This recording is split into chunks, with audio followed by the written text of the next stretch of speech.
Seja bem-vindo ao podcast do Ministério Fronteira.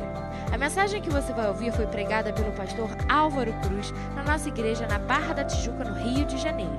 Nossa oração é para que você seja abençoado por essa palavra. Dezembro está passando rápido. E aí começam as expectativas para o ano de 2020.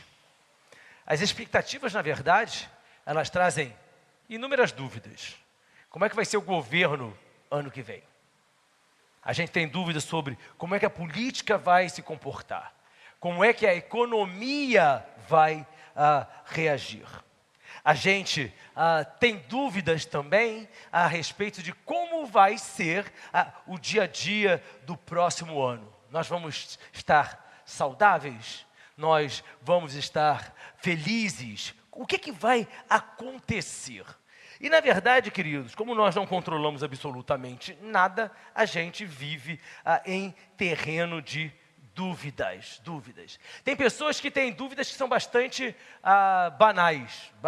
Aquela pessoa que não consegue decidir o que vai vestir naquele dia, que coloca uma série de roupas espalhadas em cima da cama, veste, tira, e não consegue definir o que vai vestir. Tem pessoas que não conseguem definir, por exemplo, qual é o caminho que elas vão fazer para chegar em tal lugar. Mas o Waze está mandando vir por aqui, mas eu não confio no Waze. Aí ela vai no Google Maps, está dizendo a mesma coisa. Mas eu tenho as minhas dúvidas. E ela acaba fazendo um caminho que ela inventa e não chega a lugar nenhum. O grande problema da dúvida é que ela atrapalha o nosso processo de tomada de decisão. E as mais sérias dúvidas são as dúvidas na área espiritual, porque essas comprometem toda a saúde das demais áreas das nossas vidas. O tema que eu quero conversar com você nesta noite é óbvio que se relaciona com dúvida, mas eu vou tratar da dúvida mais grave de todas, da dúvida a respeito de Deus. Não que Deus, duvido que Deus exista, é óbvio que não, você está aqui. Nós estamos aqui. Porque eu duvido que Deus tenha criado o universo. Não é desse tipo de dúvida, não. É a dúvida que se abate sobre nós a respeito daquilo que é mais sagrado para Deus, a sua palavra. Por isso, o tema da mensagem desta noite é: nunca duvide de Deus. Nunca duvide de Deus. Um versículo só para nortear a nossa meditação. Provérbios capítulo 3, versículo 5. Que diz: confie no Senhor de todo o seu coração. Confie no Senhor de todo o seu coração e não se apoie em seu próprio entendimento. Você vai ler comigo esse versículo. Confie.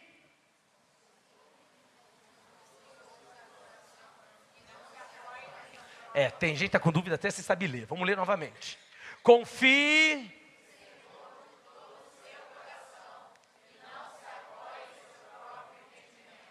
Sabedoria popular diz que para bom entendedor minha palavra basta. Esse versículo por si só já concluiu toda a pregação. Confie no Senhor de todo o coração, ou seja, totalmente. Nunca se apoie naquilo que você pensa, acha ou entende a respeito de Deus e da sua palavra. Nunca. É a palavra de Deus que ensina para mim. Não se apoie em seu próprio... mas eu entendo assim, mas eu acho assim, eu penso que é dessa forma, eu acredito que... A Bíblia diz, não interessa a Deus o que você pensa, acha, gosta, não interessa a Deus. Não se apoie no seu próprio entendimento. Não se apoie na forma como você entende a palavra de Deus. Por isso que eu falo, não basta ter a Bíblia. Não, mas pastor, a Bíblia permite múltiplas interpretações. É sério? Se você fizesse isso na escola de Chamaricó, você era reprovado. Porque tinha uma matéria chamada interpretação de texto. E aí você tinha que ler e tinha que interpretar. E essa sua interpretação fosse, eu li que o gato roeu o tênis, mas eu entendi que o cachorro viajou para Londres. É dado a você o direito? Claro que não. Quanto mais, queridos, no exemplo paradoxal desse, a palavra de Deus. O grande problema é que na atualidade, todo mundo é teólogo, todo mundo é pensador a respeito da palavra de Deus. Eu penso, no meu entendimento, pastor, é exagerado, porque eu entendo a palavra de Deus dessa forma. Sério? A Bíblia diz assim, ó, não se apoie no seu entendimento. Deus está dizendo assim para você, ó, sou sólido para o teu entendimento. Estou nem aí para o que você pensa, deixa de pensar, da forma que você quer entender a palavra de Deus. Porque a verdade é que nós entendemos da forma que nós quisermos entender, e não é dado esse direito. Nós precisamos entender da forma que Deus quer que nós entendamos, ponto. Muitas vezes a gente vai duvidar por falta das condições para que nós possamos crer, por exemplo, no milagre. Não duvide por falta das condições para o milagre. A Bíblia, ela é pródiga em inúmeros exemplos a respeito disso. E eu quero mencionar, tão somente no início, Zacarias. Zacarias era casado com Isabel. Zacarias era sacerdote. Zacarias e Isabel não tinham filhos. Zacarias e Isabel eram avançados em idade. E um dia, estando Zacarias a serviço no templo, lembrando a vocês que os sacerdotes eram organizados por turmas, e o chefe de cada turma era o principal dos sacerdotes, e o chefe de todos os principais dos sacerdotes era o sumo sacerdote. E eles ingressavam no lugar santo, nunca no lugar santíssimo, porque o lugar santíssimo somente o sumo sacerdote podia adentrar uma vez por ano no dia do Yom Kippur, ou seja, no dia da expiação, mas aqueles sacerdotes, por sorteio, eles eram designados para entrar no lugar santo, para verificar a manutenção dos pavios do candelabro, para verificar os pães da mesa da proposição, ou seja, era trabalho deles a manutenção. E naquele dia, Zacarias, ele foi literalmente designado por sorteio para adentrar. Estando ele ali dentro, um anjo apareceu e disse a ele, veja bem, gente, na casa de Deus, no lugar santo, ele era um sacerdote. E aí aparece um anjo dizendo que ele ia gerar um filho. Lucas capítulo 1, a partir do versículo 18 até o 20, nos mostra assim. Zacarias perguntou ao anjo, como é que eu posso ter certeza disso? É sério isso, gente? É sério isso? Deus aparece e fala assim, você vai gerar um filho. Como é que eu posso ter certeza que isso vai acontecer?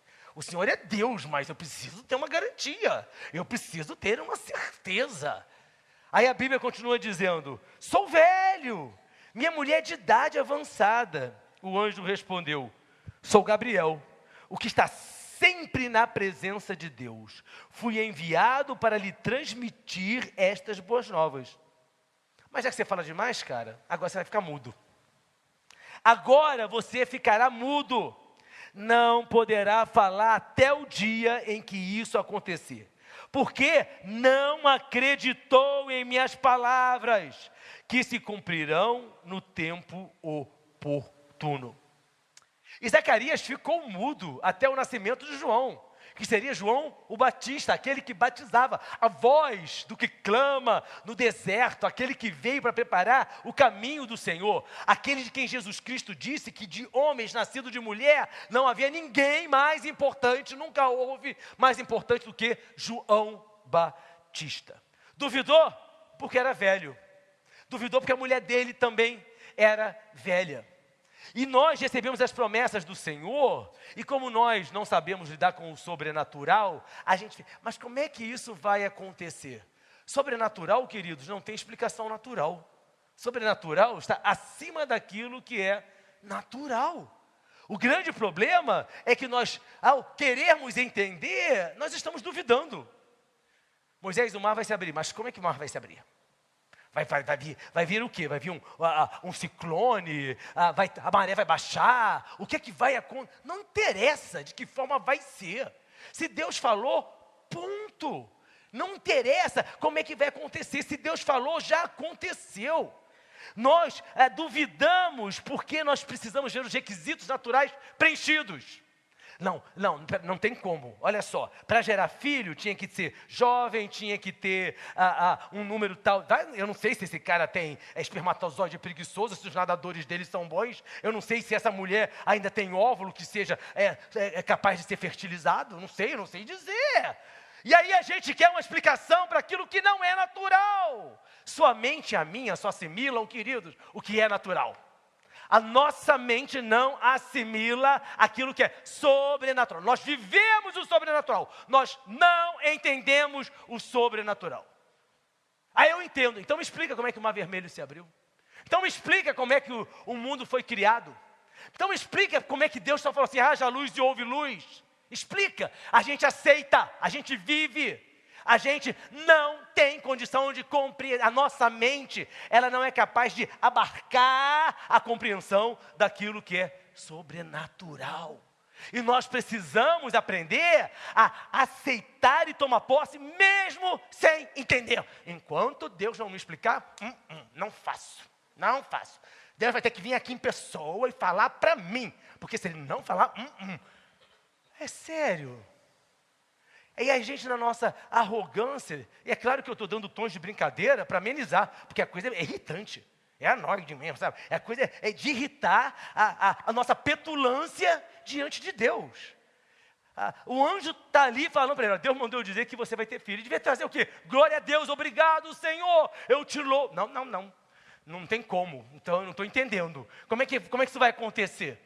E aí ficou mudo, deixou de participar, querido, de poder dizer para a mulher dele, você está linda, tinha que ficar fazendo, não tinha linguagem de libras, então ele tinha que ficar fazendo mímica. Imagina, um velho fazendo mímica, que coisa ridícula, para poder participar da gestação do filho dele. Não podia dizer, não podia cantar. Aquela história de falar para o neném, meu filho, vou cantar para você, um lullaby, vou cantar para você se acostumar com a minha voz. Ele não pode participar de tudo isso, porque a dúvida, não duvide, a dúvida está impedindo você de ser abençoado. A dúvida está tirando de você a oportunidade de ser abençoado. Você acha que o meu racional compreende pela lógica tudo que está na palavra de Deus? É claro que não, mas eu não estou nem aí para aquilo que eu acho ou que eu penso. Eu vivo pela fé. A Paulo é muito explícito. Você não vive pelo que você vê. E a sua mente só consegue ter de realidade aquilo que você vê. O resto passa a ser imaginação. Mas de realidade, da capacidade de abstração, é aquilo que você vê. E aí, ele diz, eu não vivo pelo que eu vejo. Eu vivo pela fé. Eu creio na Bíblia do Gênesis ao Apocalipse. E não é com a minha interpretação pessoal, não, queridos. É de acordo com aquilo que a palavra de Deus diz para mim, diz para você. Pastor, precisamos definir o conceito de dúvida. Aí começa a querer relativizar, porque eu entendo o quê? Eu entendo. É cansativo, gente. É muito cansativo. Petulância, arrogância diante de Deus, é que Deus é misericordioso. Ele fica olhando para mim e para você, enquanto petulantes, arrogantes, e fica assim, estou te dando uma chance, Álvaro, de você se converter. Porque quem duvida, presta atenção, quem duvida da palavra de Deus não se converteu, não. É sério. Quem duvida, se não se converteu, não vai entrar no céu. A gente não entra no céu por boas obras. As igrejas estão cheias de pessoas que não vão para o céu. Você sabe de muitos chamados, poucos os escolhidos. É uma alegria muito grande você olhar e ter a esperança de todos cheguem no céu, mas só Deus sabe. A gente acha que todo enterro para que a pessoa era crente, ele está na glória. Será? Você tem certeza disso? Não, a gente não tem não, queridos. A gente fala por convenção. Essa pessoa estava na igreja, parecia tão boazinha. Deus conhece coração. Mas quando ela estava comigo, ela era ótima. E quando ela estava por trás de você? E na casa dela, como é que ela era?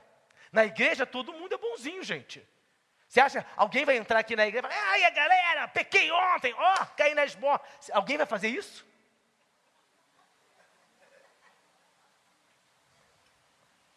Tá tudo bem? Minha alma canta ao Senhor. Canta ao Senhor, minha alma canta. A alma canta e o diabo ri, né? Porque ninguém faz, na igreja nós todos somos bons. Só que Deus nos prescruta.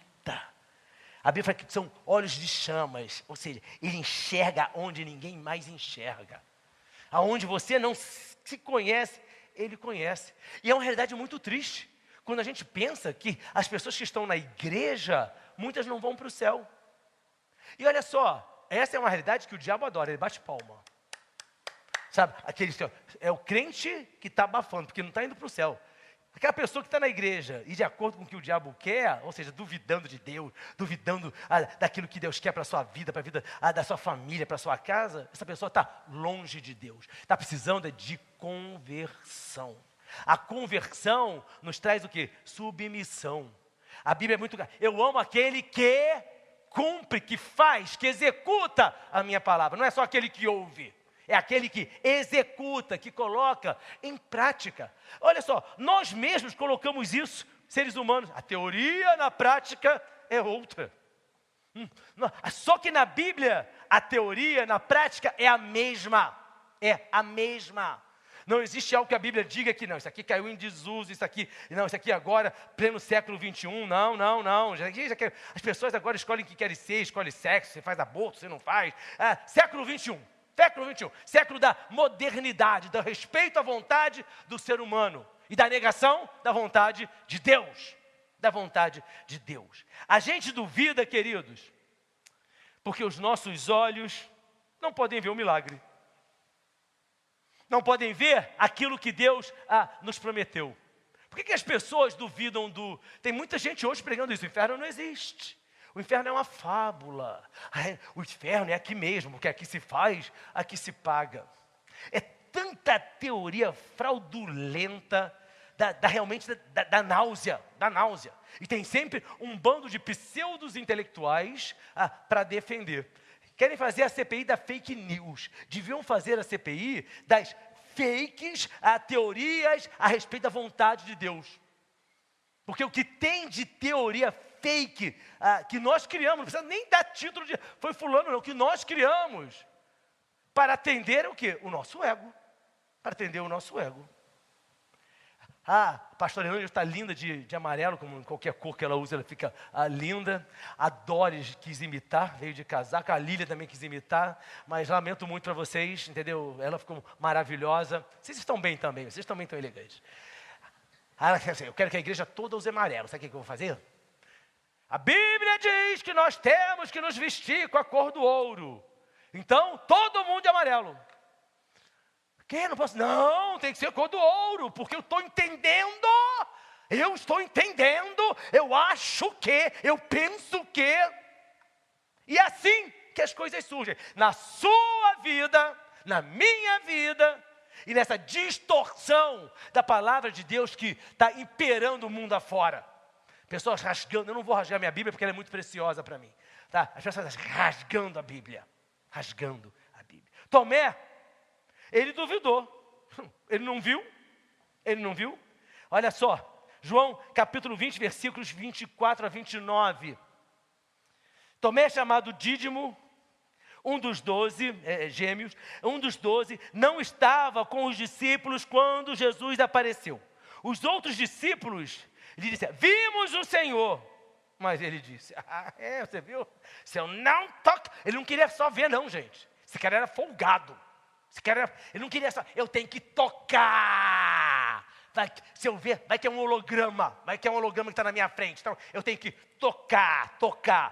Se eu não vir as marcas dos pregos na sua mão, não colocar o meu dedo onde estavam os pregos, e não... mas coloquei, mas eu também tenho que colocar a mão agora. No seu lado, aonde a lança entrou, não crerei. Uma semana mais tarde, os seus discípulos estavam outra vez ali, e Tomé com eles. Apesar de estarem trancadas as portas, Jesus entrou, pôs-se no meio deles e disse, Pai seja com vocês. E Jesus disse a Tomé, coloca seu dedo aqui, veja as minhas mãos, estenda a mão, coloque-a no meu lado. Para de duvidar e creia.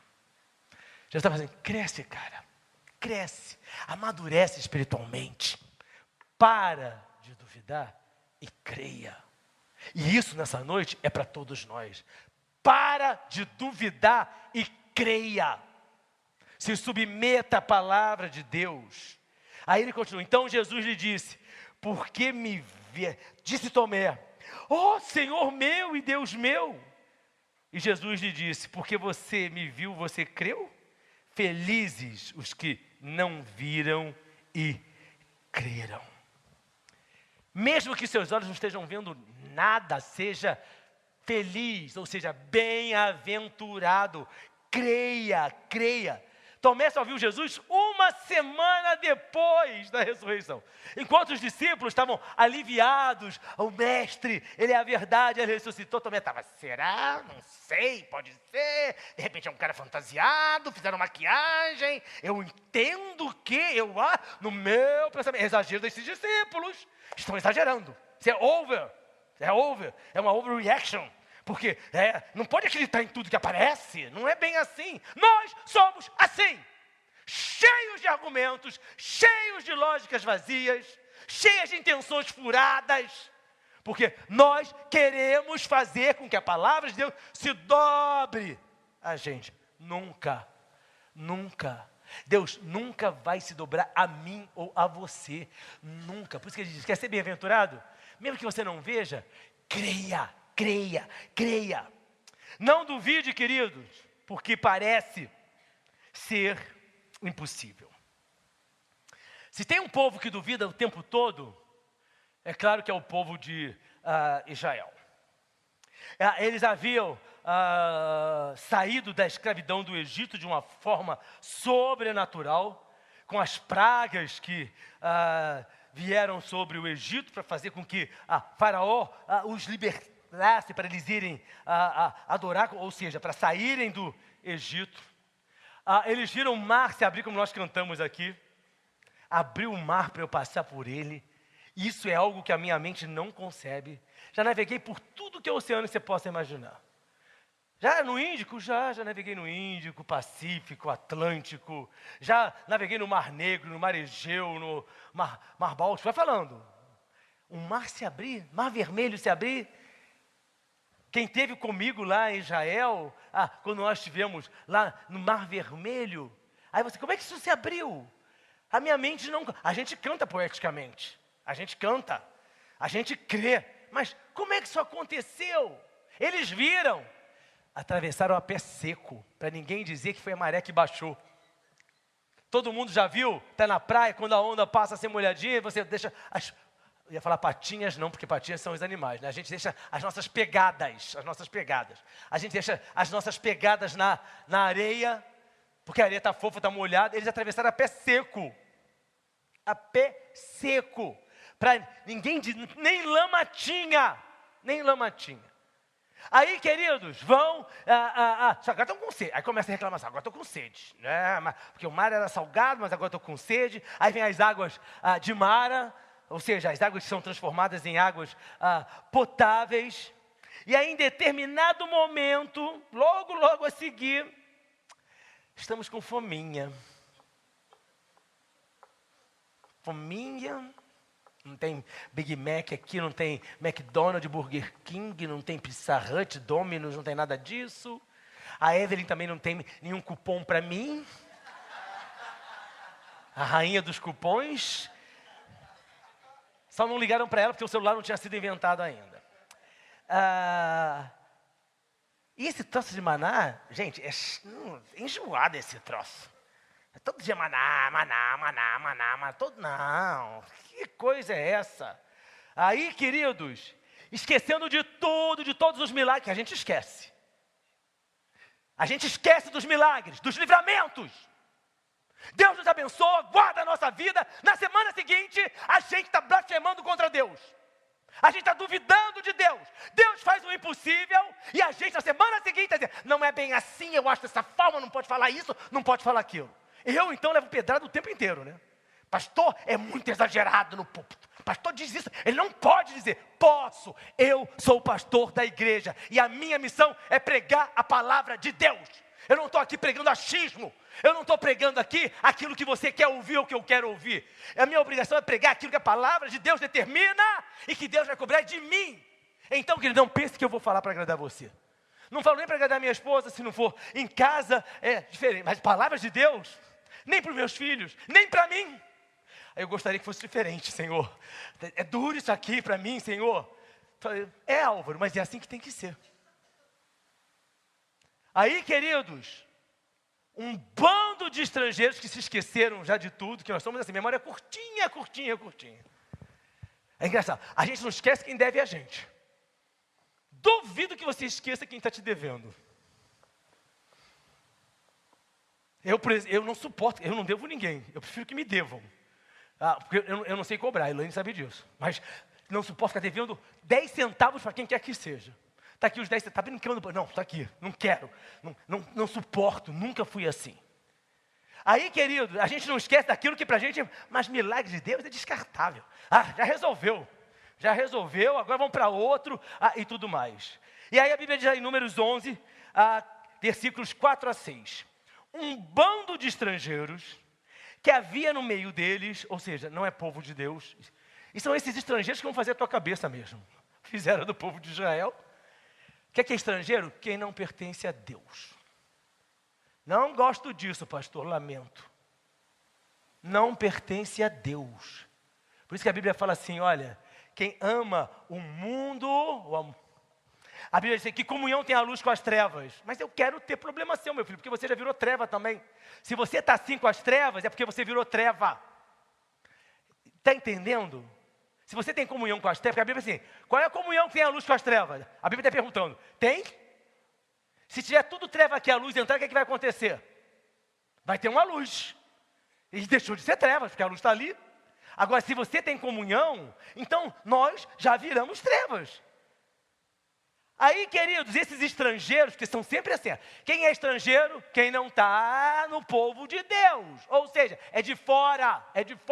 Entenda o que a Bíblia fala. Que havia no meio deles, encheu-se de gula. Os estrangeiros que se encheram de gula, hein? E até os próprios israelitas tornaram a queixar-se.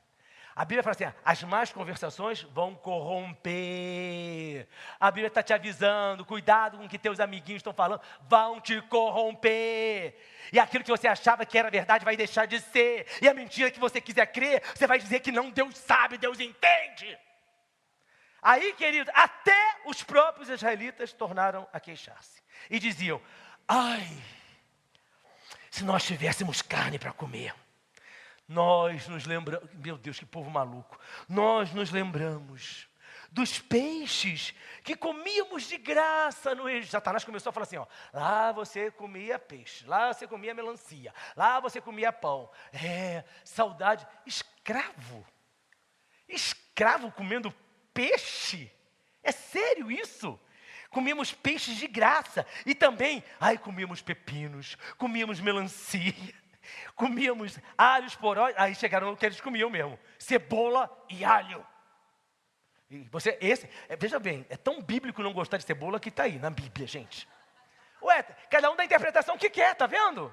Pastor, por que você não gosta de cebola? Porque a Bíblia diz. Esse é o perigo, queridos. Todo mundo aqui vai achar justificativa para aquilo que quer fazer e ainda vai usar versículo bíblico. As seitas surgem de versículos da Bíblia, que se isolam, aí vem a interpretação pessoal, que é colocada para a pessoa, e ela engole aquilo, e aí vai pelo engano. Aí, mas agora, a gente não tem mais peixe, a gente não tem mais o que a gente comer, pepino, melancia, agora perdemos a apetite. Nunca vemos nada, não sei, maná, coisa mais sem graça. E o povo pressiona tanto Moisés, que até Moisés pondera com Deus. Coloca Números 11, 13 a 15. Senhor, onde eu vou conseguir carne para todo esse povo? Ficam se queixando contra mim, dizendo, dê-nos carne para comer. Não posso levar todo esse povo sozinho, essa responsabilidade é grande demais para mim. Se é assim que vais me tratar, mata-me. Meu Deus do céu, mais um se fazendo de vítima. Me mata, Senhor, me mata. O povo quer carne, eu não tenho como dar carne. Então, me mata, Senhor, me mata. Deus é muito bom, gente. Não é só Moisés, não. Quantas vezes você se faz, e eu também, de vítima diante de Deus? Que nem Moisés. É engraçado a gente ver nos outros. Mas muitas vezes nós agimos exatamente assim. Nos colocamos como vítimas, coitadinhos, diante de Deus. Me mata, Senhor. Agora, se agradas de mim, não me deixe ver a minha própria ruína. Ou seja, traz carne, Senhor, por favor. Traz carne para esse povo, né? A voz de Deus vem contra a dúvida do povo. Estava duvidando. A palavra de Deus era: consagrem-se. A resposta de Deus para Moisés, Números 11, 18 a 20. Diga ao povo: consagrem-se para amanhã, pois vocês comerão carne. O Senhor os ouviu quando se queixaram a ele, dizendo: ah, se tivéssemos carne para comer, estávamos melhor no Egito. Cuidado, hein? Estava melhor fora da igreja. Eu estava melhor antes. Antes eu estava melhor. Agora olha só a minha vida. Antes eu tinha muitas pessoas ao meu redor. Antes eu tinha muita gente me bajulando. Agora eu estou sozinho. Agora só tem amigo assim. Mário, meu amigo, vê se pode. Mário. Porque, gente, eu conheci o deputado federal fulano de tal. Agora, sabe, tem que haver no Mário mostrar foto dele do lado do Gilmar Mendes e tudo mais. Anderson. Agora o Anderson, o que eu tenho sobre isso, gente? Porque meus amigos me abandonaram. E aí a gente continua dizendo o que está a Bíblia, hein? Olha o que é a Bíblia. Estava melhor antes. Querido, olha só. Se você acha que você era melhor antes de ter Deus na sua vida, antes de estar na igreja, volta para o mundo. Desculpa a palavra, mas é isso mesmo. Sabe por quê? Está indo para o inferno do mesmo jeito. É isso que as pessoas não conseguem entender. Ficam se lamentando. Dizendo, eu era melhor antes, eu era mais feliz antes, eu tinha mais antes. Então Deus não fez diferença para você. Se Deus não faz diferença, a gente não tem salvação. E se nós não temos salvação, nós estamos no mundo. Então vai viver no mundo. Essa que é a realidade. E pastor, peraí. Enquanto as pessoas estão fazendo tudo aí para encher a igreja, o Senhor está falando, não estou falando para ninguém, estou falando para aqueles que duvidam. Sabe por quê? Eu não quero ver ninguém gastando tempo em relacionamento com Deus para ir para o inferno. A despeito, como eu sempre falo, eu não vou lembrar de quem estiver no inferno. Se você for, não vou ter nem lembrança de você. Mas se você estiver no céu, a gente vai passar a eternidade toda juntos. Aí, estávamos melhor no Egito. Aí Deus falando, hein? Agora o Senhor lhes dará carne. Vocês vão comer. Vocês não comerão carne apenas um dia, ou 2, ou 5, ou 10, ou 20, mas um mês inteiro, até que lhes saia carne pelo nariz. Carne pelo nariz. E vocês tenham nojo dela. É isso que você quer? Então toma, vai viver a infelicidade daquilo que você pediu. A gente tem que entender o seguinte, queridos. Eu não tenho o que eu quero. Se a sua vida está na mão de Deus, você tem aquilo que Deus quer que você tenha. Nós cantamos aqui, eu sou quem tu dizes que eu sou. Quem você é, Álvaro? Eu tenho que ser aquilo que Deus diz que eu sou, que Ele quer que eu seja. E não aquilo que eu gostaria de ser, que eu pretendo ser. E é exatamente isso aqui, vocês não queriam tanto? E aí quando a gente quer fazer a nossa vontade, só que a nossa vontade é imperfeita, e Deus falou, então tá, vamos comer carne. Vai chegar um momento que vocês vão colocar carne pelo nariz, e vocês vão ter nojo da carne. Aí alguém levanta a mão, por isso que eu sou vegetariano. Por isso que porque a Bíblia diz que a carne vai sair pelo nariz, eu vou ter nojo, eu já tenho agora. Aí sou vegetariano, sou vegano, ainda tem outras classificações agora na atualidade. Aí continua dizendo, rejeitaram o Senhor que está no meio de vocês e se queixaram a Ele dizendo, por que saímos do Egito? Por que saímos do Egito? Aí Deus fala com o povo. Sabe o que é mais triste, queridos? É que até o meu querido Moisés duvidou. O cara que viu o mar vermelho abrir. Olha como a memória é curta. Moisés duvidou de como é que esse milagre aconteceria. Números 11, versículo 21 e 22. Disse, porém, Moisés, aqui eu estou no meio de 600 mil homens de pé. E tu dizes, Senhor, darei a eles carne para comerem durante um mês inteiro.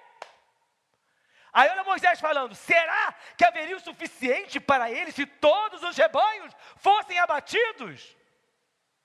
Gente, Moisés duvidando. Como é que isso vai ser, Senhor?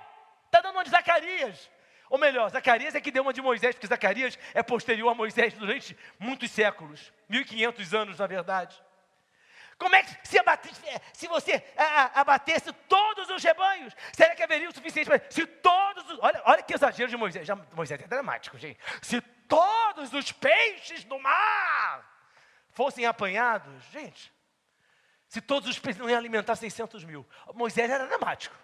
Moisés era bem mata. Se matasse tudo que é vaca, tudo que é boi, será que ia ter suficiente para se pescasse todos os peixes do mar? É que Deus, como eu falo assim, e era gago, hein? Imagina se não fosse, hein? Ele dizia que era pesado de língua, imagina se não fosse. Deus falou, não importa como é que vai ser feito. Deus falou, já chamou a existência.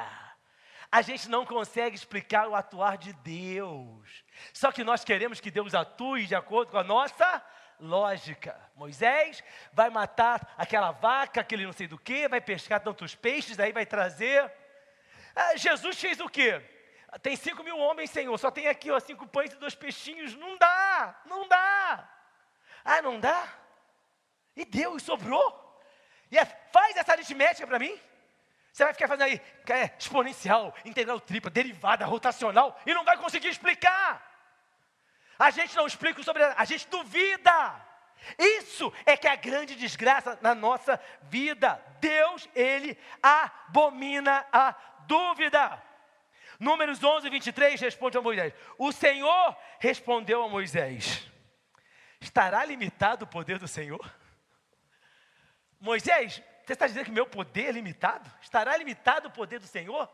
Agora você verá se a minha palavra se cumprirá ou não. E aí, queridos, o milagre aconteceu. Salta para o versículo 31. Presta atenção, hein? Depois disso, veio um vento da parte do Senhor, que trouxe codornizes do mar. Gente, não trouxe peixe, trouxe codornizes do mar. Não foi da terra, não. Trouxe do mar. E as fez cair por todo o acampamento. Presta atenção. A uma altura de 90 centímetros. Começou a cair. Como é que eu ando aqui dentro? Continua. Espalhando-se em todas as direções, até um raio de uma caminhada de um dia. Durante todo aquele dia, aquela noite, durante todo o dia seguinte, o povo saiu e recolheu codornize. Ninguém recolheu menos de 10 barris. Presta atenção agora, olha para mim. Raio, não é diâmetro, é raio, caminhada de um dia. 25 a 32 quilômetros. Algumas Bíblias trazem 30 quilômetros. 30 quilômetros igual a 30.000 metros. 30.000 metros com 90 centímetros de codornizes. 30 quilômetros. A Praia da Barra, o Recreio tem 14, então tinha que ir e voltar com 90 centímetros de codornizes. A Bíblia fala, em toda aquela área. Em toda aquela área. E aí o que eu fiz? Sabe uma coisa? Vamos calcular isso. Se tem raio, se tem altura, círculo com altura é um cilindro. Se é um cilindro, tia Maricota, como é que se calcula volume de um cilindro? Aí eu me lembrei, volume de cilindro é igual a π, sabe o que é π? 3,14, 15, 16, aquela coisa toda, vezes o raio ao quadrado, todo mundo lembra, vezes a altura. Qual é o raio, pastor? 30 quilômetros. Vamos colocar tudo na mesma unidade. 30.000 metros. Altura, 90 centímetros. Vamos colocar em metros, 0,9 metros. Aí você faz o cálculo. E aí você coloca lá assim, olha. Π, 3,14, 15, vezes 30, vezes 30, porque é raio ao quadrado. Ou seja, 30.000 vezes 30.000, vezes 0,9. Sabe o que dá? Dá 850 milhões de metros cúbicos. 850, calma. Pensa numa piscina olímpica. Quanto é que tem de extensão a piscina olímpica? 50 metros, gente. 50. Por isso que uma piscina que tem 25 é semi-olímpica. Tia Maricota ensinou isso também. Né? A Luanda que diz que nadou 1,5 m não, 1,5 km ontem, Luanda. Nadei 1,5 km. Numa piscina de 10 metros, já para lá, para cá, para lá e para cá. Ficou tão doida que ela achou que eu tinha nadado 1,5 km. Não foi assim, Luanda? 50 metros. Você bota lá no Dr. Google, vai em qualquer pesquisa, pergunta assim, qual é o volume de uma piscina olímpica? 2.500 metros cúbicos. Que é igual a 2.500.000 litros. Ora, presta atenção, queridos. Se eu tenho 850 milhões de metros cúbicos, eu vou dividir por 2.500 metros cúbicos, que é uma piscina olímpica. Vai dar 340 mil piscinas olímpicas cheias de carne.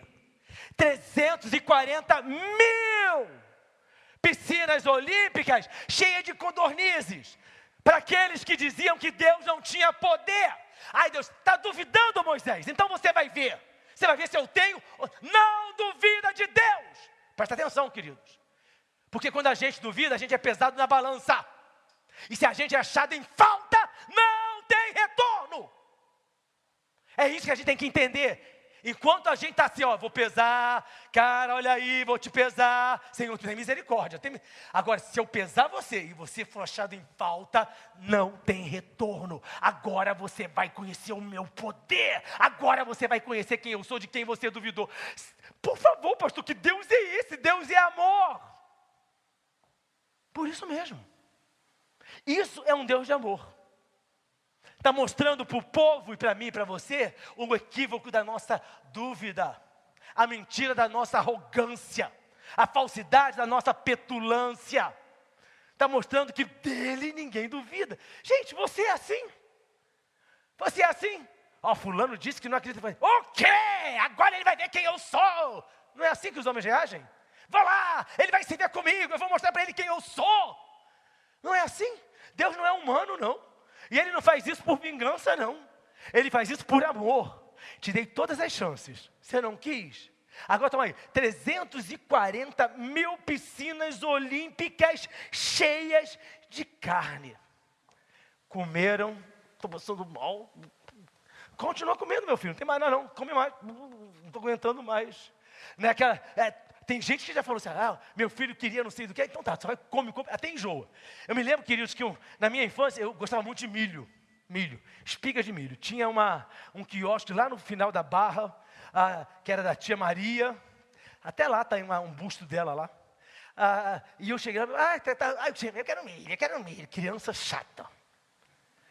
Parece o César com fome. César chegou na aula hoje, está pontual. Eu esqueci minha comida. E eu com isso que você esqueceu sua comida, o problema é seu e da sua mãe que não deixou sua comida para você.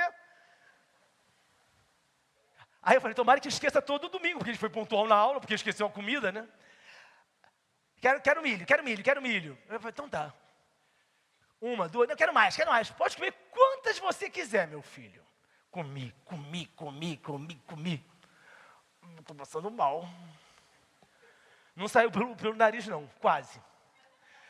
Estou passando, meu Deus, eu passei tão mal. Pergunta se eu comi algum milho depois daquela idade.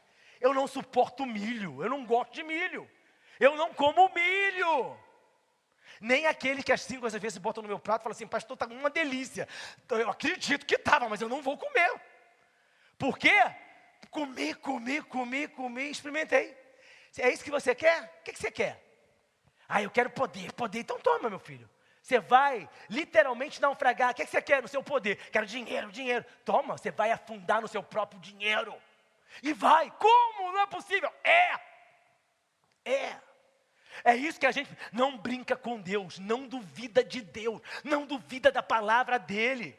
Quer ser abençoado? Segue o que a palavra de Deus está dizendo para mim e para você. Porque a palavra do Senhor é a verdadeira sabedoria. Ninguém recolheu menos do que 10 barris.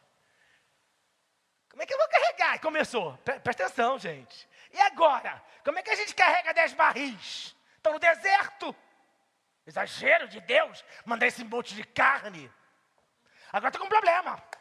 Aqui tem que carregar. Todo por 600 mil homens com 10 barris. Ou seja, quantos barris eram? Vamos lá. 6 milhões de barris no deserto. Olha, ninguém recolheu menos de 10, ou seja, teve gente que recolheu mais de 10. Sabe aqueles gulosos, tipo, certo domingo vai faltar comida na classe, eu vou comer, juntou 15 barris. Como é que eu carrego isso agora? Somos nós. Gente, nós arrumamos o nosso próprio problema. Aí depois diz assim, mas Deus podia ter feito de outra forma. Deus não precisava ter feito assim. Deus podia. Nós escolhemos. A Bíblia traz exemplo a gente, por isso que a gente tem que pensar. Tem que mergulhar naquilo para você entender, meu Deus, o que é isso? Por que a Bíblia dá o número de barris? Para mostrar a quantidade e o problema que eles arrumaram no meio do deserto. Como é que você carregaria 10 barris? Quantos barris você carregaria, André? 11. César já sei, vai dizer que foi 15. Vaguinho, um monstro, deve carregar uns 30. Carrega. O Wesley vai te dar os dele para você carregar. Olha só. Bênção de Deus é bênção. Não traz dor alguma, a Bíblia fala. A bênção de Deus não vai virar um problema. A bênção de Deus não vai virar um entrave. A bênção de Deus não vai ser uma dificuldade para a sua casa. A bênção verdadeira de Deus, a Bíblia é muito clara, ela traz riqueza. Riqueza não é dinheiro, não. Ela traz riqueza de abundância de tudo, abundância de paz, de alegria, de felicidade, de gozo da salvação. E não acrescenta dor alguma. Esses caras carregando 10 barris ficaram com uma tremenda dor nas costas, se conseguiram no mínimo. É bênção? Não é porque você quer que é bênção não, querido. Quero carne. Não é porque eu quero que é bênção, também quero um monte de coisa. E aí a gente diz assim, Senhor, ele fala assim, Álvaro, eu não vou te dar, querido, porque não é bênção para você. Não é bênção para você. Quando eu já era casado, recém-casado ainda, né, Elaine? Recém-casado. E eu gostava muito de um biscoito chamado Chocolice. Nem só de falar me dá náusea. Chocolice. Aí eu estava assistindo um filme com a Elaine. Aí eu abri.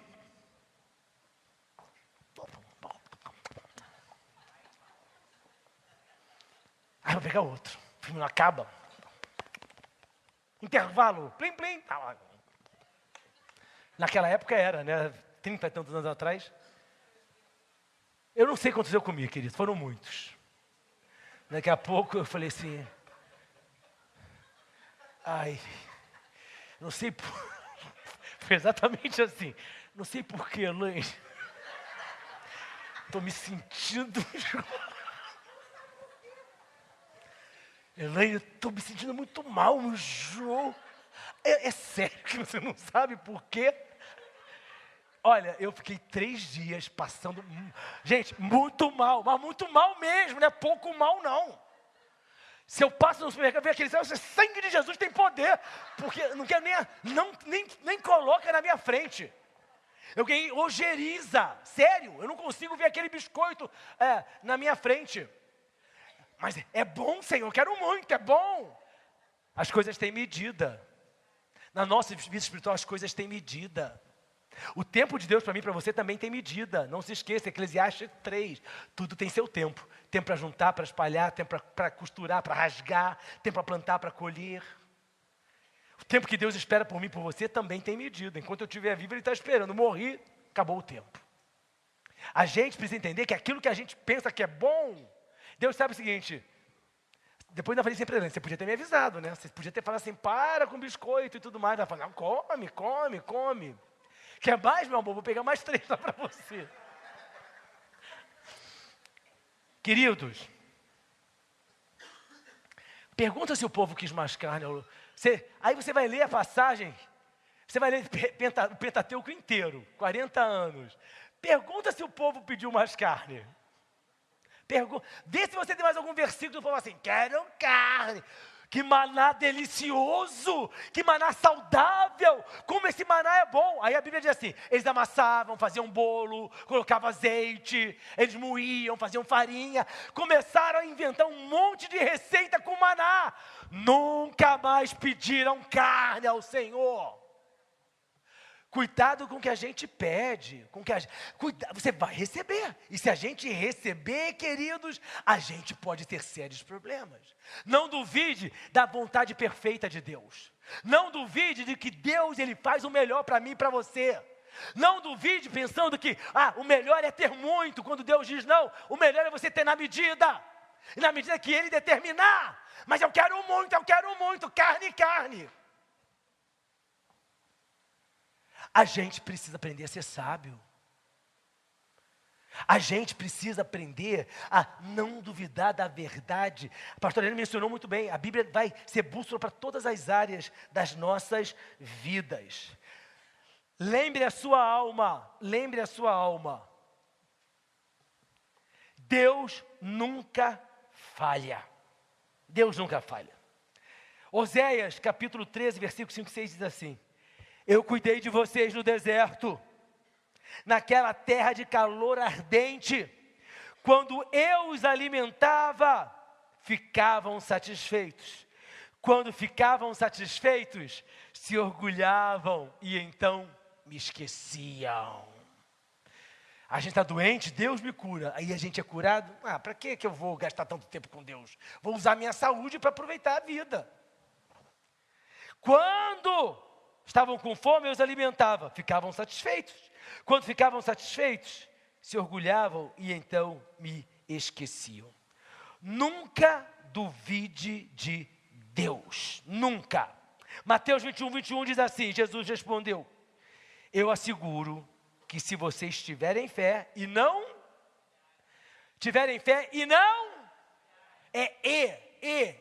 essa conjunção não é ou, é fé sem dúvida. Eu creio em Deus, mas duvido da Bíblia. Eu creio na salvação em Jesus Cristo, mas eu duvido do plano de Deus para a minha vida. Se vocês tiverem fé e não duvidarem, poderão fazer não somente o que foi feito à figueira, mas também dizer a este monte: levante-se e atire-se ao mar, e assim será feito. No Salmo 78, versículo 19, queridos, vai mostrar um salmo de Asaf, como aquele povo tinha dúvida de Deus em relação a essa passagem que nós tratamos no livro de Números. Salmo 78, 19. Duvidaram de Deus, dizendo: poderá Deus preparar uma mesa no deserto? Deus é aquele que cumpre as promessas, quando eu e você cremos. Josué 21:45 diz assim: de todas as boas promessas do Senhor, a nação de Israel, nenhuma delas falhou, todas se cumpriram.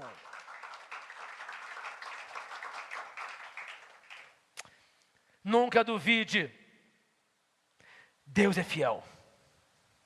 Deus é fiel. Deus tem preparado um milagre em meio às crises que você possa estar atravessando, para aqueles que creem, para aqueles que não duvidam. Deus tem preparado uma saída quando tudo parece estar cercado, para aqueles que creem, para aqueles que não duvidam. Deus tem preparado uma grande vitória, mesmo quando não existia possibilidade alguma, por vias humanas, para aqueles que creem, para aqueles que não duvidam. Tem preparado uma mesa na presença dos seus inimigos, dos meus inimigos. O Salmo 23 fala isso, para aqueles que creem, para aqueles que não duvidam. E Deus tem preparado livramento, que os meus olhos e os seus jamais contemplaram, para aqueles que creem, para aqueles que não duvidam. Se eu e você duvidamos de Deus, da vontade dEle, do plano dEle, da palavra de Deus, verdadeiramente, nós ainda não estamos em Deus. Nunca duvide, nada, absolutamente nada, é impossível para Deus. Jesus declarou, está lá em Lucas, capítulo 1, versículo 37, pois nada é impossível para Deus. E essa impossibilidade, queridos, não, é impossível que Deus queira isso de mim. Nada é impossível para Deus, Ele está querendo. Entendeu? A gente só diz assim, nada é impossível para Deus fazer o impossível. Mas Deus, literalmente fala assim, eu acho impossível que seja assim. Para Deus, nada é impossível. Eu acho que impossível que essa seja a vontade de Deus. Para Deus, nada é impossível. Essa é a vontade de Deus. Mas por quê? Porque Deus conhece a mim e a você. Que nessa noite nós possamos sair daqui convictos. Quem é Deus? Do desejo de nós sermos submissos plenamente a Ele, sabendo a vontade dEle e dizendo: eis-me aqui, Senhor. Que nós prossigamos, a Bíblia diz assim: negue-se a si mesmo, toma a sua cruz e siga-me. Que a gente venha negar, literalmente, o nosso achismo, que a gente venha negar os nossos desejos e fazer aquilo que Deus quer que eu faça, que Deus quer que nós façamos. Se você quiser saber mais sobre nós, visite nosso site ministeriofronteira.com. Nos encontre nas redes sociais ou faça parte dos nossos cultos, todas as quintas e domingos. Que Deus te abençoe.